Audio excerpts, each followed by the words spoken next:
তোমার স্বামী যে কত কষ্ট করে তুমি যদি দেখতা, জীবনে স্বামীর সাথে চোখও গরম করে তুমি তাকাইতা না। তুমি মনে করছো সন্ধ্যাবেলা তোমার স্বামী টাকার বান্ডিল নিয়ে মার্কেট করে হাজির, তোমার স্বামী রিক্সাওয়ালা, ড্রাইভার, শ্রমিক, তোমার স্বামী চাকরি করে, ওখানে কত কষ্ট, কত মাঝে মাঝে ঝগড়া করে, কত কিছু বকা বাদ্য শুনে।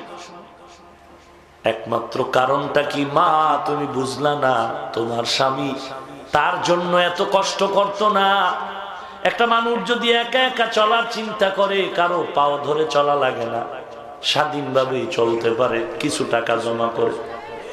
কিন্তু তোমার স্বামী এত কষ্ট করে কেন? মানুষের গালি শুনে, কত গালি, কত ঝগড়া, কত সময় মারপিট হয়। শুধু একমাত্র কারণ, আমার এই কষ্টের কামাই রুজির থেকে আমার স্ত্রী খাবে, আমার সন্তান খাবে, তাদের মুখে হাসি আসবে।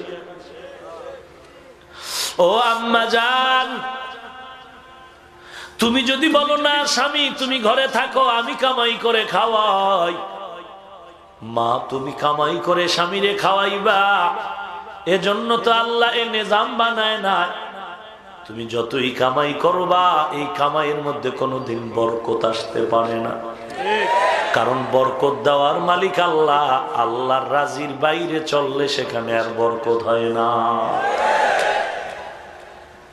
ধরে নাও তুমি মাসে 5-20,000 ইবাদুকা ইয়া ইলাহি গাদা আতাউকা মুকিররিনা যুনুবা قد دعوকা فإن تغفر فأنت لذاك أهل وإن تطرد فمن يرحم سواك إلهي جنة الفردوس هبنا وأكرمنا بعز والعلا